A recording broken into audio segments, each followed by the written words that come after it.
कहानी पढ़ रहे थे हम। नशा। लेखिका हैं मनु भंडारी। थोड़ा सा रिवीजन कर लेते हैं। कहानी का नायक है शंकर और नायिका है आनंदी। इनका एक बेटा भी है कृष्णु। कहानी की शुरुआत में शंकर शराब के नशे में आदि खाली बोतल हिलाता हुआ आता है और अपनी पत्नी से पैसे मांगता है। इसकी पत्नी आनंदी दुखों के सागर में डूबी हुई है। वो सारे दिन पिशाई करती है, पीसती है, आटा पीसती है दूसरों के लिए, सूत काटती है। उससे जो पैसे आते हैं पति को दे देती है, वो उसकी शराब पी जाता है और ऐसे ही ज़िंदगी चल रही है।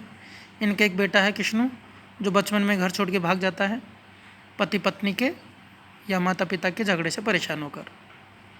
अब 12 साल बाद इसके बेटे की चिट्ठी आती है तो शंकरा के बोलता है आनंदी से कि देख तेरे बेटे की चिट्ठी आई है, आज तो मैं तुझसे 2 रुपये मांगूँ तो भी कम नहीं होंगे। और आनंदी चुपचाप 2 रुपये निकाल के दे देती है। अब आगे देखो। कल कृष्णु आ रहा है, सचमुच ही कृष्णु आ रहा है। और जैसे इतनी देर बाद उसे पहली बार बोध हुआ कि उसके जीवन में क्या कुछ घट गया। 12 साल बाद उसका बेटा आ रहा है। एकाएक चबूतरे पर बैठकर ही आनंदी फूट फूट कर रो पड़ी। ऊपर से सदा ही शांत रहने वाले पर्वत के भीतर का ज्वालामुखी जब फूटता है तो कोई भी शक्ति उस आवेग को रोक नहीं पाती। ऊपर से शांत जैसे ज्वालामुखी दिखता है ना बाहर से, और लेकिन अंदर से जो आग निकलती है और पहाड़ को फोड़ करके, तो उसको क्या कोई रोक पाता है क्या? वैसे ही आनंदी अपने आंसू नहीं रोक पाती और लगातार वो रोने लगती है। 12 साल बाद वह कल अपने बेटे को देखेगी। उसका बेटा, उसका खोया हुआ बेटा वापस आ रहा है। शंकर आज के दिन भी शराब पीने क्यों गया? क्यों नहीं वह सारे मोहल्ले में दौड़ता फिरा? क्यों नहीं उसने घर घर जाकर खबर दी कि मेरा बेटा आ रहा है? क्यों नहीं उसके पास बैठकर उसने बात की कि कृष्णु के आने की तैयारी में क्या क्या किया जाए? तैयारी? उसकी आंखों के सामने तांबे की खाली कटोरी घूम गई। केवल घर में एक बर्तन बचा है, सारे बर्तन बिक गए। तांबे की एक कटोरी। शंकर के प्रति तीखी घृणा और विरक्ति से उसका मन भर गया। कैसा बाप है! आज के दिन भी इससे रहा नहीं गया, शराब पीने चला गया। क्यों नहीं सारे गांव में बता दिया कि आज मेरा बेटा आ रहा है? वह उठी। अपने घर के चारों ओर उसने नज़र डाली। कितना बदल गया है उसका घर इन 12 सालों में। कच्ची दीवारों में मोटी मोटी दरारें पड़ गई है। आंगन में जहाँ तहाँ गोबर की मोटी मोटी पपड़ियाँ उतर गई हैं। उसने आजकल लीपना पोतना भी छोड़ दिया था। इतना समय ही कहाँ रहता था उसके पास। फिर किसके लिए लीपे, किसके लिए पोते? कृष्णु क्या कहेगा यह घर देखकर? लेकिन एक दिन में वह कर भी क्या सकती है? एक दिन बचा है, कल बेटा आ रहा है। बेटा क्या कहेगा? सारा घर उखड़ा पड़ा है। लेकिन अब क्या करे वो, क्या कहे? एक दिन में वो क्या क्या कर सकती है? सांझ आई और चारों ओर धुंधलका छा गया तो मूंज की ढीली ढाली खटिया आंगन में डालकर लेट गई। दिया घाट बाट बहु खाट, यानी जब दीपक जल जाता है, दीपक में बत्ती लग जाती है तो बहू खाट पे आ जाती है, यानी सोने का टाइम हो जाता है। ये कहावत है। थक कर बड़ी रात गए वह सोने जागती तो उसकी सास उसे ताना सुनाया करती थी। आज तो सचमुच ही वह दिया जलते ही खाट पर आ लेटी थी। ताने मारती थी कि दिया जला और वो खाट पे सोने आ गई, और आज तो सचमुच ही दिया जलते ही वह खाट पर आ लेटी। आज वह रोटी नहीं बनाएगी। सवेरे उसने रोटी नहीं खाई थी, उससे खाई नहीं गई। शंकर आकर वही रोटी खा लेगा, इसलिए उसने रोटी नहीं बनाई। सुबह भी नहीं खाई और अब शाम को भी नहीं, मन नहीं है इसका खाने का। शराब पीकर आता है तो उसे गर्म रोटी चाहिए। पति को, शंकर को ना मिलने पर वह गुस्से में मार भी बैठता है। फिर भी आनंदी नहीं उठी कि मारे तो मार ले, इसके लिए गर्म रोटी नहीं बनाऊंगी। आज मार ले, कल तो फिर उसका बेटा आ जाएगा, फिर देखे कौन उसे हाथ लगा के, फिर देखे कोई तो उसके हाथ लगा के। तो ये गर्म रोटी नहीं बनाती है। सुबह की इसकी बची हुई रोटी थी, इसने खाई नहीं थी तो पति के लिए छोड़ देती है।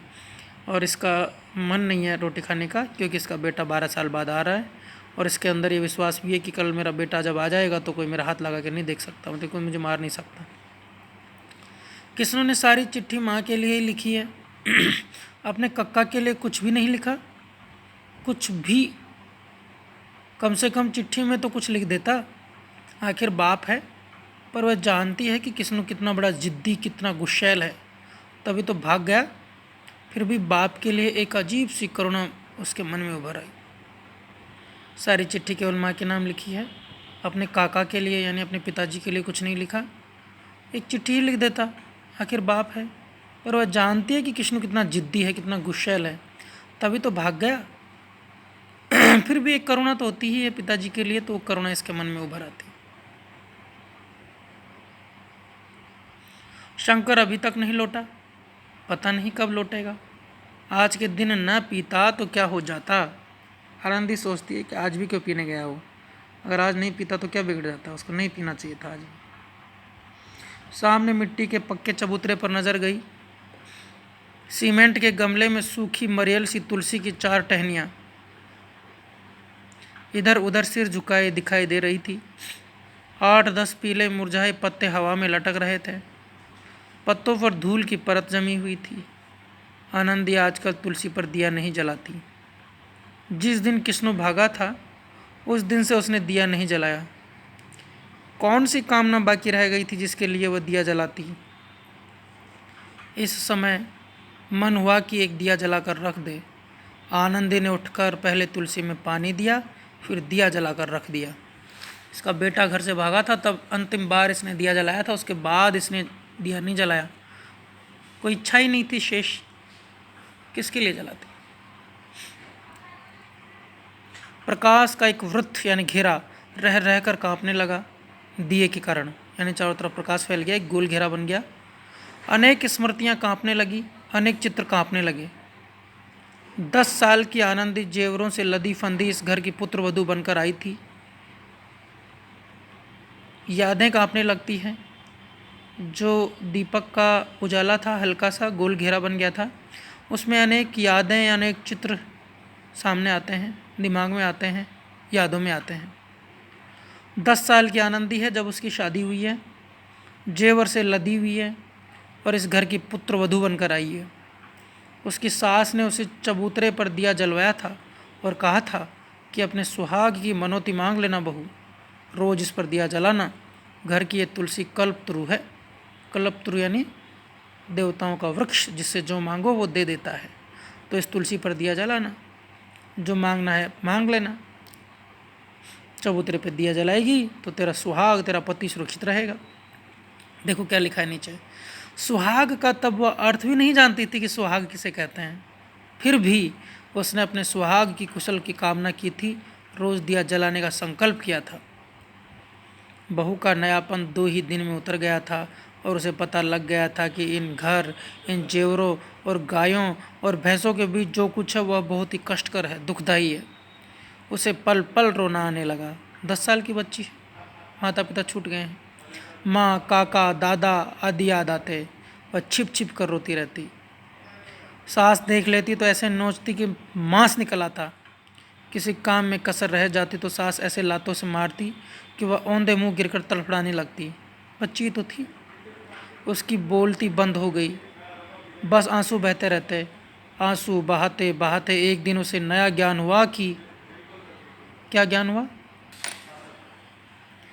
यह सास उसके जीवन की कर्णधार नहीं है, उसके जीवन को आगे चलाने वाली ये सास नहीं है।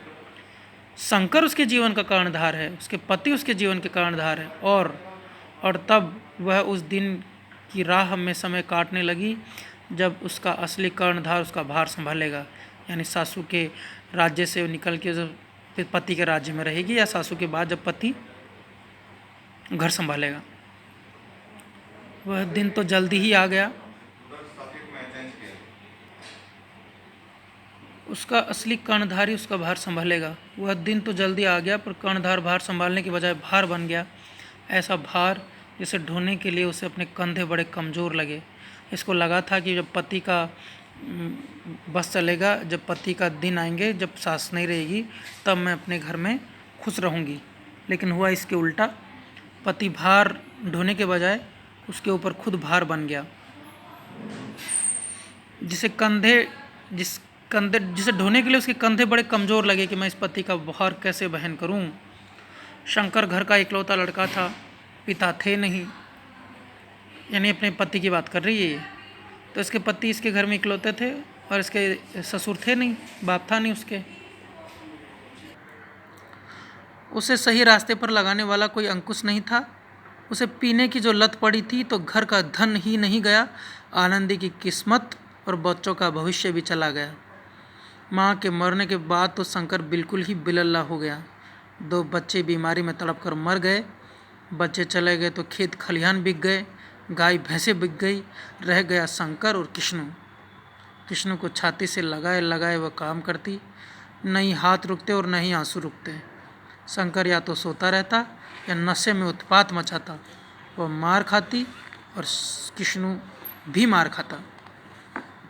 लगातार शराब पीने से इसका सारा घर बर्बाद हो गया। 14 साल का किष्णु एक दिन तैस में आ गया और बाप पर झपट पड़ा। काका, तुमने माँ के हाथ लगाया तो मैं तुम्हारा खून पी जाऊंगा, और सच कहता हूँ तुम्हारा खून पी जाऊंगा। वो अपने बाप से लड़ पड़ा। शराब के नशे में सारा घर बर्बाद हो गया। किष्णु और शंकर में लड़ाई हो गई और इसी क्रम में किष्णु घर छोड़ के भाग गया। इसकी माँ इसको समझाती है, मैं तेरे हाथ जोड़ती हूँ किष्णु, तू हट जा। तुझे मेरे सिर की सौगंध है जो तू काका पर हाथ उठाए। तू हट जा किष्णु, हट जा। और किष्णु हटा तो ऐसा हटा कि 12 साल तक मुंह तक नहीं दिखाया। आनंदी शंकर के पैरों पर गिरकर रोई थी और बोली थी, मेरे बेटे को ढूंढवा दो, मैं उसे लेकर कहीं चली जाऊंगी। उसके बिना मुझसे जिंदा नहीं रहा जाएगा। मैं तुम्हें ज़िंदगी भर पीने को दूंगी, अपना हार्ट गला गला कर पीने को दूंगी। तुम मुझे मेरा बेटा ढूंढ दो। पर शंकर ने न तो किष्णु को ढूंढा और न ही आनंदी मरी। हाँ, हार्ट गला गला कर वह पिलाती रही और शंकर पीता रहा। इसके बाद अगले दिन इसका बेटा घर आ जाता है। अपने माँ से बोलता है, माँ मेरा बटुआ रख लेना ज़रा। और वो बटुआ थमाकर धोती कंधे पर डालकर किष्णु नहाने चला गया। आनंदी का मन हुआ वो कह दे कि बेटा ये बटुआ अपने पास रख, नहीं तो तेरा पिता सारे पैसे निकाल लेगा, पर उससे कुछ भी नहीं कहा गया। किष्णु अभी घर से निकला ही था कि शंकर सामने खड़ा हो गया और बोलने लगा, ला निकाल रुपए। तो सोचती है सारी कमाई तो अकेली ही हड़प लेगी, बेटे का पैसा अकेले अकेले ना पचेगा, मेरा भी बेटा है, ला निकाल पैसा। अभी तक ये बोल रहा था तेरा बेटा, पत्र आया बेटे का, तब भी बोलता है कि तेरे बेटे का पत्र आया है। शराब के पैसे मांगता है तब भी बोलता है तेरा बेटा आ रहा है, पैसे दे। और जब बेटे की कमाई सामने दिख गई तो शराब पीने के लिए बोलता है कि तेरा ही बेटा नहीं है, मेरा भी बेटा है, बोलता है ला निकाल पैसा। इस तरह से ये दोगला व्यवहार करता है शराब के नशे के चक्कर में। आगे का पार्ट हम अगली क्लास में पढ़ेंगे। Thank you.